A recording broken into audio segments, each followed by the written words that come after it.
and I'm doing this on Body Ritual Among the Nakrima by Horace Minor, who himself is an anthropologist.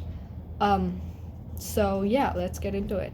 So my first reaction when I read the article was very much confusing because I couldn't understand what was happening there, because it was talking about the rituals and the ethics of history and the present, which made me a little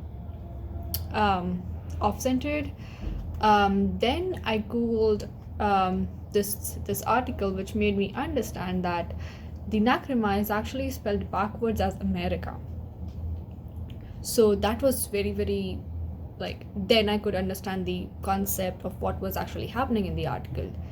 I feel like this article is very intriguing and it's very descriptive because it has talked about literally the three aspects of philosophy, which is logos, pathos, and ethos, very much thoroughly. And I also feel like the author cares about philosophy. Also because he talks about from human body to economy to secret languages to ecological problems to individualistic versus collectivistic societies. It goes through every perspective, which makes it more interesting. The description of communication pattern, practice, event, or ritual has been described in almost every perspective, which is biological, psychological, physiological, sociological, environmentalist. It talks about various schemas over there.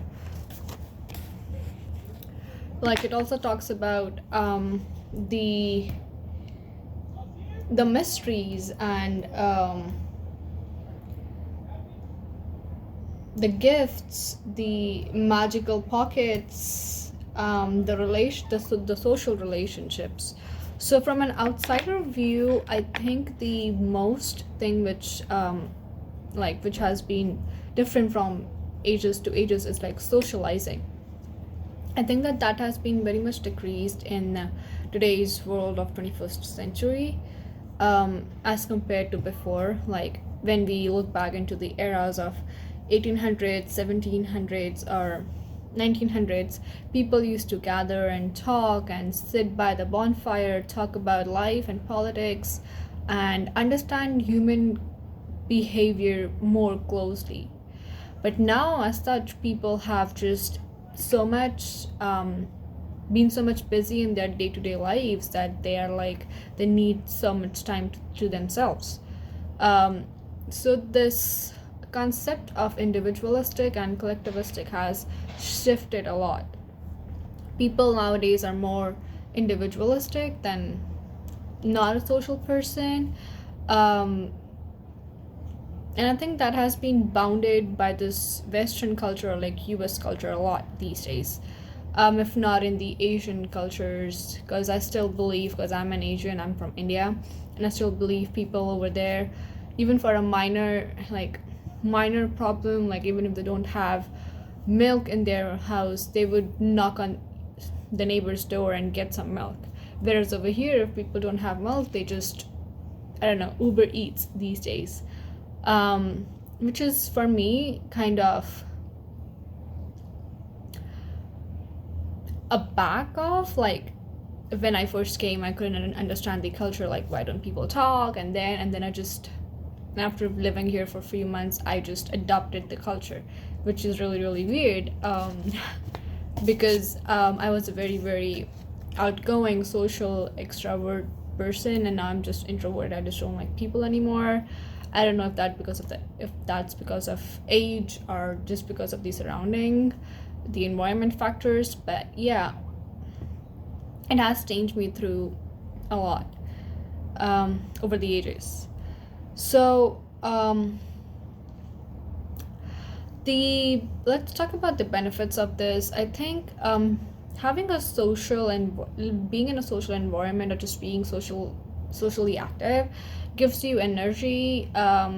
It keeps away many psychological problems like anxiety, depression, It can give you confidence if you don't have confidence. It helps you boost your confidence.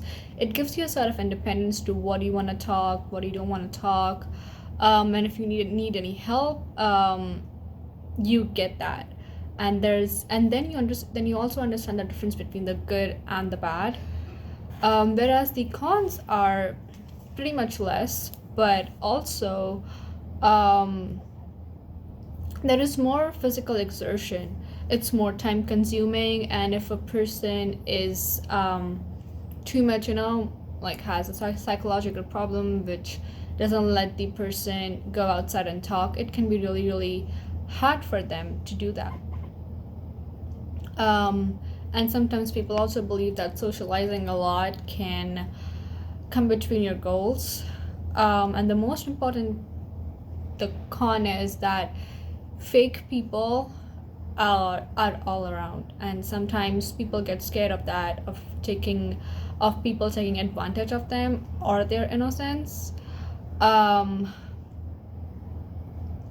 Although there's a difference if you want to talk about socialization in today's versus modern old culture. Okay.